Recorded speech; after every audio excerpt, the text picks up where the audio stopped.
जो 25 विधायकों के अनुपस्थित रहने की जो चर्चा है, अगर यह चर्चा सही है तो निश्चित रूप से यह नीतीश कुमार सरकार के लिए चिंता का विषय है। हंगामा करेंगे और हंगामा की स्थिति में विधानसभा अध्यक्ष को मजबूर होकर कुछ लोगों को सदन से निलंबित करना पड़ेगा। नमस्कार, आप देख रहे हैं अब तक बिहार न्यूज। आज हमारे साथ राजद के प्रदेश महासचिव और वरीय अधिवक्ता डॉक्टर विनोद प्रसाद यादव जी हैं।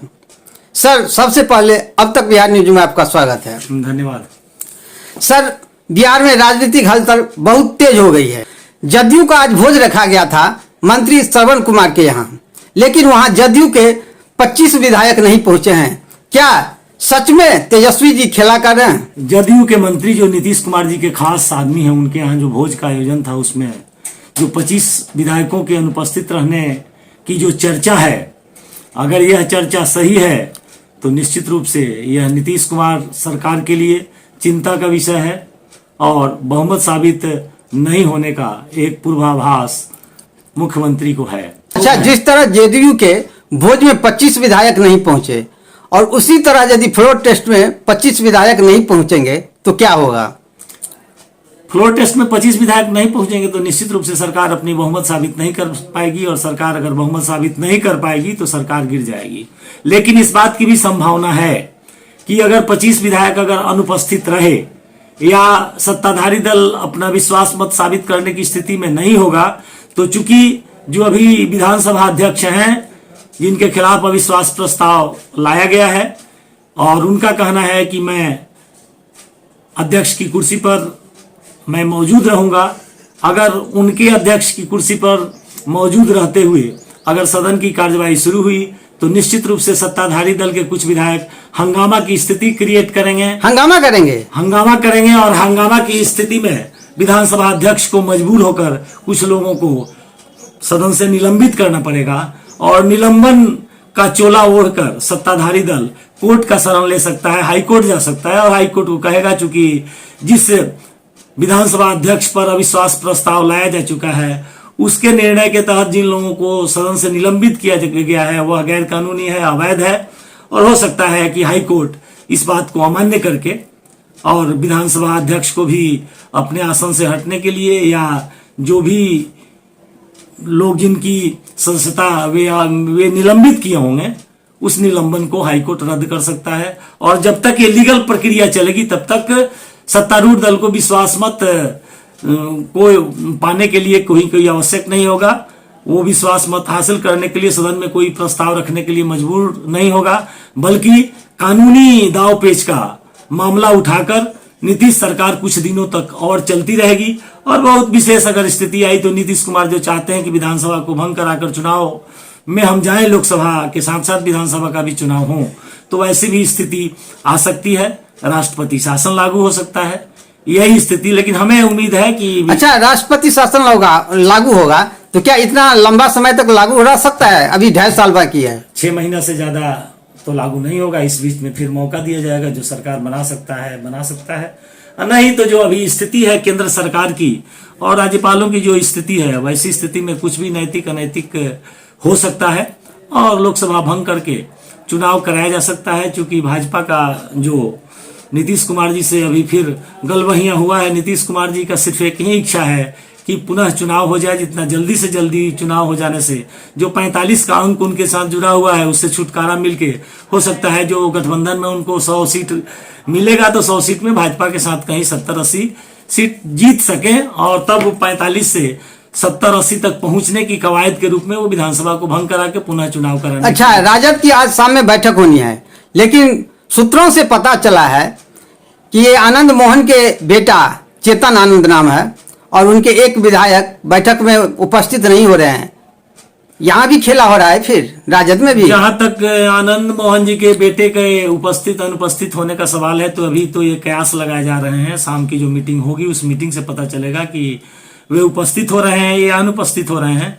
लेकिन जो अभी स्थिति बन रही है आनंद मोहन जी की, जो उन्होंने सोचा था वैसा स्थिति आरजेडी से टिकट के मामले में नहीं बनने के चलते संभव है कि वे लोग अनुपस्थित हों और वो भी अपना खेला करें। लेकिन 1-2 लोगों के अनुपस्थित होने से राजद के सेहत पर कोई असर नहीं पड़ने जा रहा है, क्योंकि जदयू से अनुपस्थित होने वालों की संख्या ज्यादा अभी महसूस की जा रही है। अच्छा सर, पता चला है कि लालू यादव ने अपना दूत भेजा है, भाजपा के महबूब आलम जो विधायक जी हैं उनको जीतन राम मांझी के यहाँ भेजा गया है।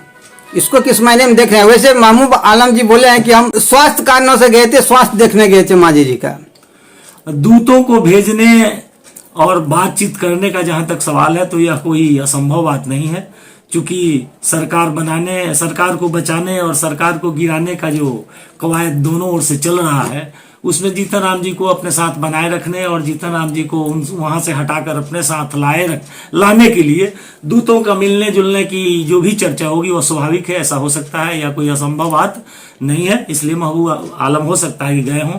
और जब सरकार को गिराने की बात है, खेला करने की बात अगर आरजेडी सोच रहा है या महागठबंधन सोच रहा है, तो उसके भी पाले में जो भी स्थिति है उसका उपयोग तो निश्चित रूप से महागठबंधन करेगा ही।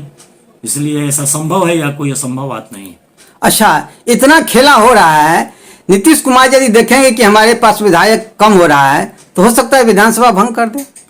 विधानसभा भंग करने के लिए कैबिनेट का डिसीजन जरूरी है, और हाउस में जी विश्वास मत प्राप्त नहीं करने के बाद कैबिनेट का तुरंत बैठक करके इस तरह का निर्णय लिया जाना संभव नहीं है। जो सरकार विश्वास मत खो चुकी होती है उसका कैबिनेट का कहीं कोई महत्व नहीं रह जाता है, और वैसे कैबिनेट के डिसीजन का भी कानूनी रूप से कोई महत्व नहीं है। वैसे चूंकि बीजेपी के गवर्नर हैं, वो मान लें नहीं माने, अब तो कुछ कहना नियम कानून के हिसाब से भी बहुत निश्चितता के साथ नहीं कहा जा सकता है, क्योंकि नीति और नैतिकता नाम की चीज मोदी जी के दौर में रह नहीं गया है। नहीं सर, मेरे कहने का मतलब है फ्लोर टेस्ट से पहले क्या नीतीश कुमार विधानसभा भंग कर सकते हैं?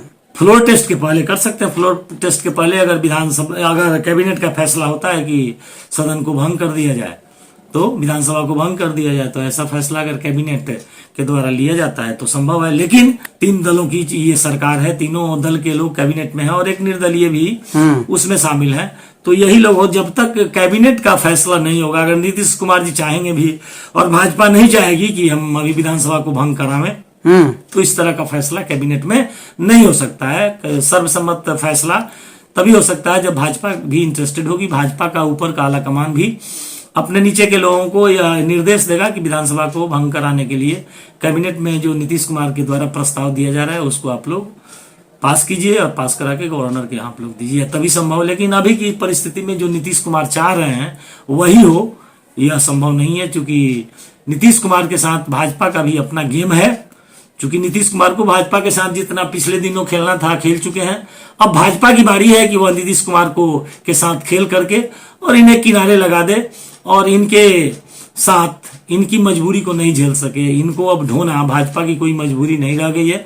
भाजपा और अपने बलबूते पर बिहार में शासन करना चाहती है, कर पाती है, नहीं कर पाती है, या आगे आने वाला चुनाव में जो जनता अपना मत देगी, जो संदेश देगी, उससे स्पष्ट होगा। लेकिन भाजपा अब नीतीश कुमार के कंधे पर चल के बिहार में शासन करने की कतई इच्छुक नहीं है, क्योंकि अब उनकी वो स्थिति रह नहीं गई है कि वो भाजपा के भार को नीतीश कुमार का कंधा वहन कर सके। ऐसी स्थिति नीतीश कुमार के कंधे का नहीं रह गया है, जिसको भाजपा अच्छी तरह समझती है। इसलिए भाजपा नीतीश कुमार के हिसाब से नहीं बल्कि अपने एजेंडा के हिसाब से चलेगी।